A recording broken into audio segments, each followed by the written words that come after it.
G'day, Ben. Um, there are a couple of things that I can maybe help with. Like I said, I'm not the fastest in the world, but yeah, I reckon there's a couple of things that I can help with. First of all, I like to use brake bias set to +5 to the rear on FR cars especially. It just helps rotate the car a little bit more. I notice you use traction control too, which is fine if you're not comfortable not using traction control. But yeah, you definitely lose a little bit of time with it. But yeah, also save yourself if you're not confident without it. Um, all right, I'll just play a video. I don't use this car much, so I'm a bit off the pace, but it's, yeah, we can work with it. So I don't know what I'm doing with this thing either, so bear with me.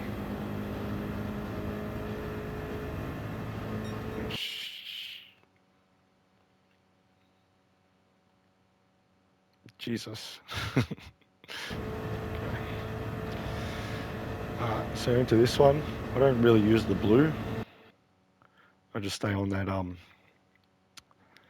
ripple strip, the red and white there. And you can keep braking pretty late into this corner because it's like a banked corner. See how it sort of goes up on a bit of an angle, so you can use that to your advantage. Brake pretty late into this, downshift to second, and then I exit in third to stop some wheel spin. You can see I brake in pretty late, still braking.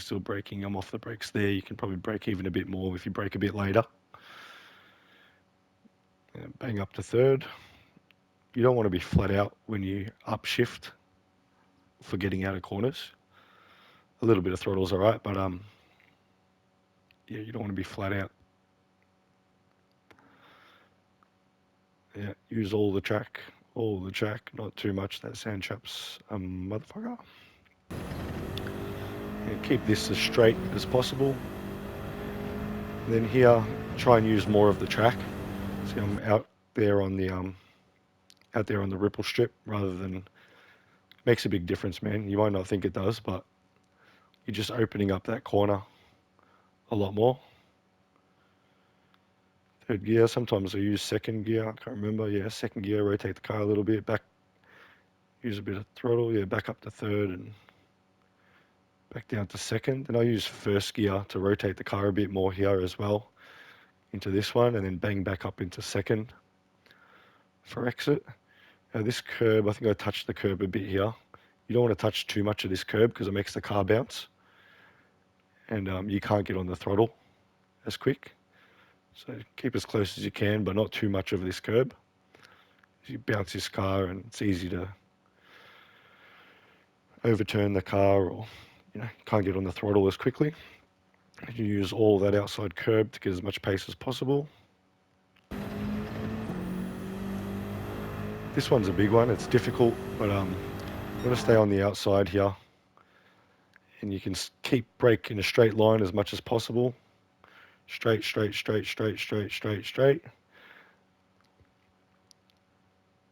Down into second, and then you want to get as close to that inside wall as possible, obviously without touching it. And then off the brakes as early as possible, because too much brake through here is gonna make the car want to oversteer into that outside wall, and you want to get on the throttle as early as possible because it's a long run, pretty long straight. Back into third gear, close to this wall, and just get on the throttle easy but as early as possible to make the most out of this long straight. Close to that wall.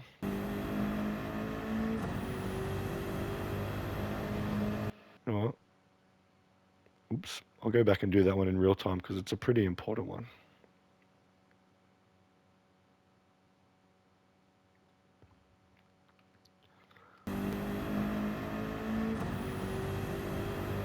Oh, not enough. There it is. In a straight line. Second, third, and then on the gas as early as possible without understeering into that wall. That way you can carry as much speed down this long straight. Always with the long straights that follow corners, you want to prioritize your exits. This one's a little bit the same. You want to prioritize your exit, even if you want to brake a little bit earlier. Pretty standard corner, really. Get close to that wall, use all the track.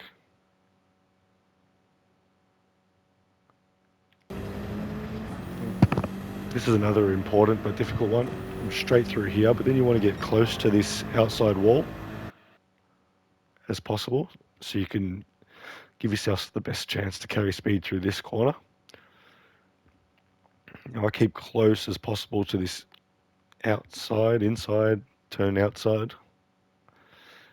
You want to get off the brakes as early as possible for this coming up corner. I keep it in fourth gear. So brake, brake, brake straight, then start getting off the brake, and now look, I'm already off the brake. Just to stop as much understeer as possible. Get close to that wall. I've missed the wall there a little bit. But yeah, if you can keep that a little bit closer than what I've done there, it's not perfect, but it's all right. Then use all the track on the way out. A little bit of grass is okay. You can see my marks there. Yeah, not too much, obviously. This is another one. I'm not great at it, but you really want to prioritize your exit here. It's hard not to get wheel spin. So down into first, then exit in second gear. Because you're another long straight. So you really want to prioritize your exit. I'm not real good at these low speed hairpins and stuff, but yeah, you just want to, yeah, second gear. Use all the track. That's pretty much it, man. Yeah, just want to make sure you're using all the track, plus a little bit more.